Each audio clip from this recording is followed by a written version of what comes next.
Majelis ini sudah dikhidmatkan untuk ilmu akidah dan ilmu tasawuf. Dan kami merasa sangat senang. Ini kajian kitab semua, antum kan baca kitab lah yang muazzam 70% kan.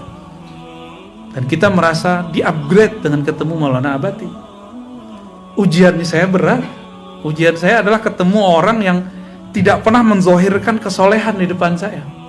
Tapi kalau ngomong tentang Allah, itu merinding terus saya kalau boleh ngomong tentang Allah. Ini bukan orang biasa ini. Ya. Akhirnya saya tanyalah. Dulu panggilnya Syekh. Sebenarnya Malamatiyah versi antum itu apa? Kalau Malamatiyah di kitab kan, di kitab Awarif, ini kan ada kitab Awarif, ini mana kitabnya?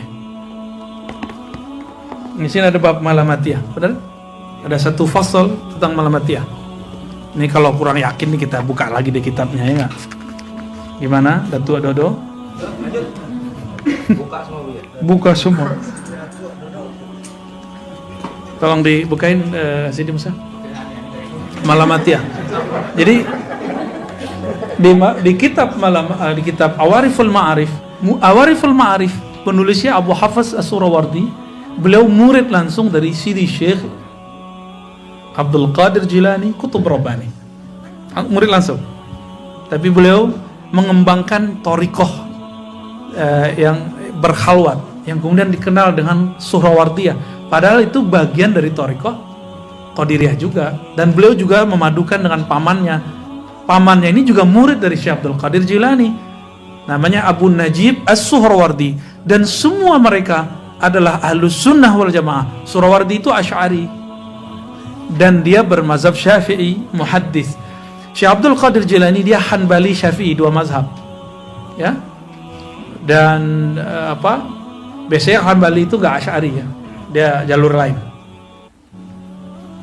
Baik. Di sini ada.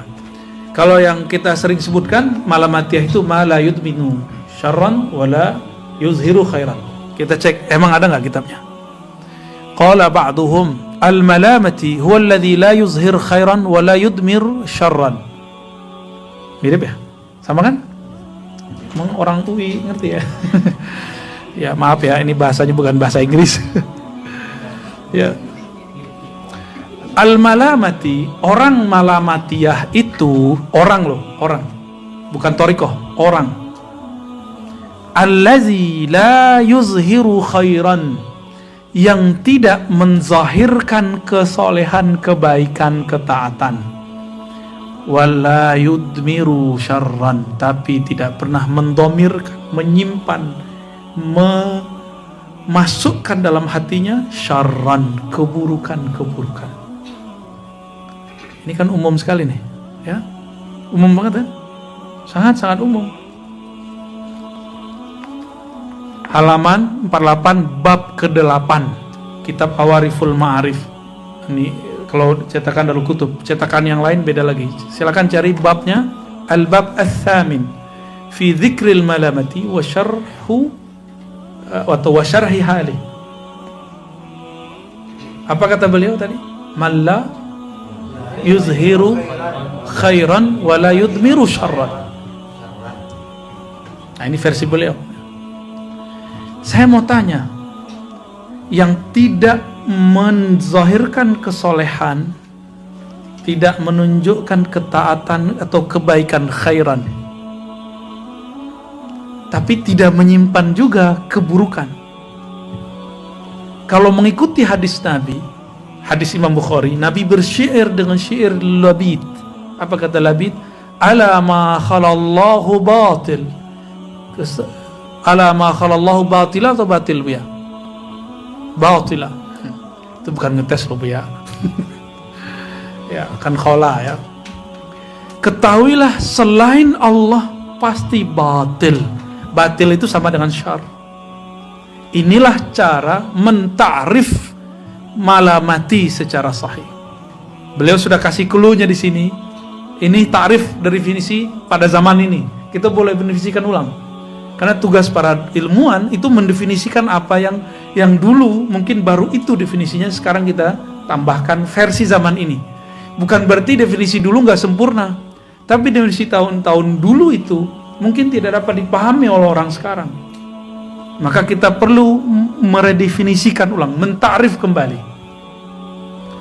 Segala sesuatu yang selain Allah itu adalah batil. Batil itu buruk, bukan?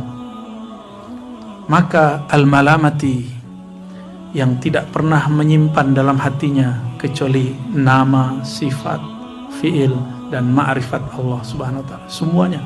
Ma'rifat asma, ma'rifat af'al, ma'rifat sifat, ma'rifat zat. Hanya itu yang ada di kolbunya.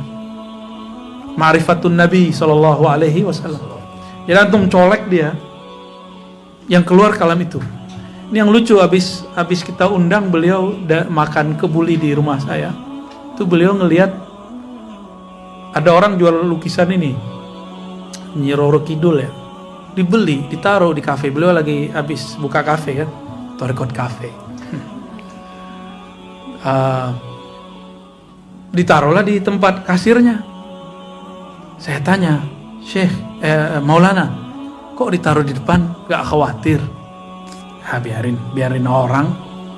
Apakah dia datang ke sini dengan sirnya yang ada Allah, atau dengan noda-noda di kolbunya su'uzan? Jadi suatu kali Imam Sya'rani itu memandang orang berdua jalan, cowok cewek. Di hatinya bilang, orang berzina nih, gitu. Selingkuh nih. Ditegur sama gurunya, yang zina itu otakmu. Siapa tahu dia sudah nikah tapi siri misalnya gitu, atau kamu nggak tahu. Kenapa suuzon kepada orang? Nah, ini kalamnya. Jadi kita ini karena noda dalam kacamata kita nih jorok, kita memandang dengan kacamata jorok itu. Antum ngeliat PNS kebayang korupsi aja kan, padahal belum tentu semua PNS korupsi kan. Banyak juga yang soleh-soleh kok ya. Antum ngeliat polisi kayaknya kebayang jahat terus. Ternyata ketemu waktu lagi khuruj, itu polisi khuruj cuma tabligh. Soleh-soleh itu pagi-pagi udah zikir subhanallah subhanallah. Ya, sore-sore dia jaulah. Tahu jaulah nggak? Ya, nggak tahu ya. Ente khuruj dulu deh. Khuruj cuma tabligh dulu dah. Dan saya kaget dengan itu. Berubahlah pandangan kita sedikit demi sedikit. Karena lagi-lagi katanya kila dan kola, kila dan rawiyah ini memang bermasalah ya.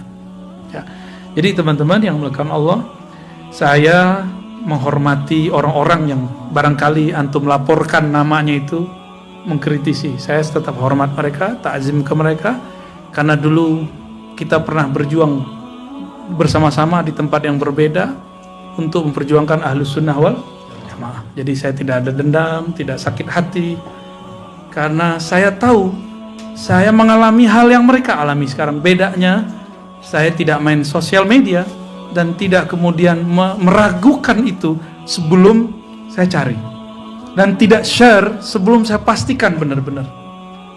Ya, itu aja bedanya. Ya. Jadi teman-teman tolong jangan ada yang terpancing. Ya. Kalau antum terpancing, bedanya apa antum dengan mereka yang komentar sebelum pasti. Jangan emosi sama sekali. Walaupun sakit rasanya ya. Sakitnya tuh di sini.